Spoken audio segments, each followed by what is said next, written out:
So now we're going to talk about episiotomy, which is an also really common question and concern patients have these. I apologize for some of these graphic pictures, but it is what it is. So what is it? Well, an episiotomy is an incision where these three purple dots are. This is an incision that is made to broaden or open the vaginal opening. So you can see the baby's head crowning. That's where the incision would be made.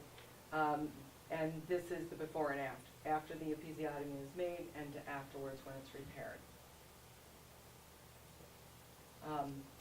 It is rarely indicated. We don't do it routinely. It can be used to shorten the second stage of labor. Oftentimes that is necessary if there is signs of fetal compromise. Heart rate is declining. Making an episiotomy would facilitate the delivery of your baby, and that's an important aspect. Or you've been pushing for 4 hours, completely exhausted, and that would facilitate your delivery. What I want to say about that bullet point is, this is a discussion. This is not, I'm just doing it. This is a communication with you. Here's why I think we need to do this. And here's what we're going to do, or here's what I believe we should do. You at any point have the option to say, I don't want you to do that. But what I find is that if I'm very honest with you about here's why I want to do it, it's not just that I'm tired of watching you push. I think it's an important aspect, and explaining myself, most patients are extremely reasonable. So it's not done routinely, but it is, if it is going to be done, it's a discussion with you right then and there. Sometimes we do them as a way to minimize other tears in worse spots, particularly if we need to do an operative delivery like a forceps or a vacuum, okay? And we can talk a little bit about that. I think there's a slide on that. And if you think about it, the reason episiotomy is performed is really to open that space and minimize tearing that can occur at other places that could be more problematic.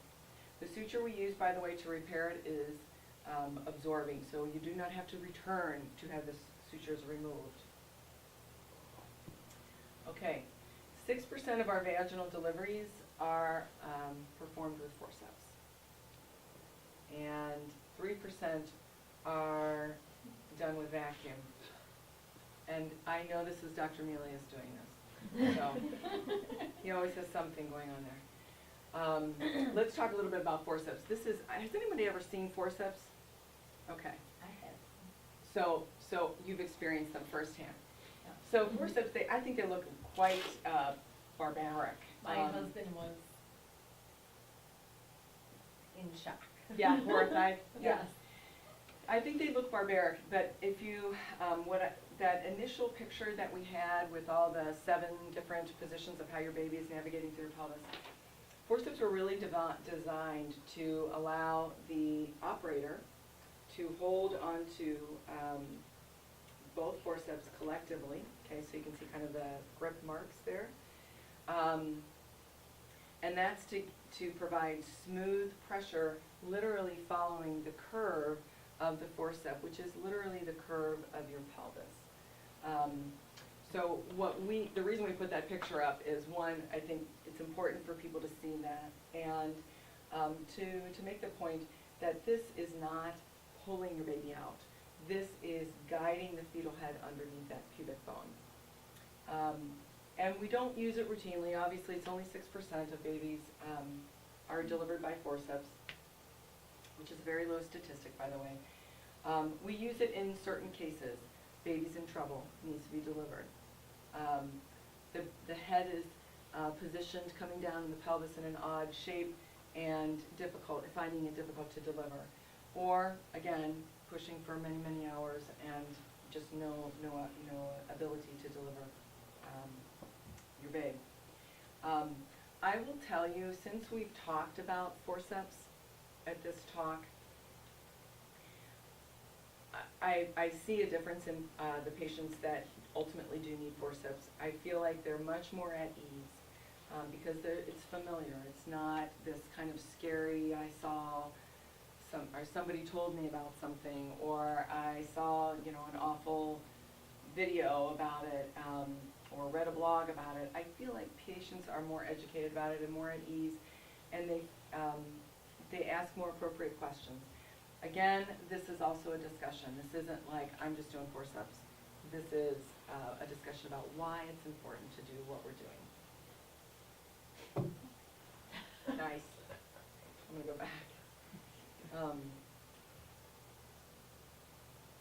This is, again, demonstrating how the forceps are placed and the direction of traction. Do you see how that's following the curve of the pelvis?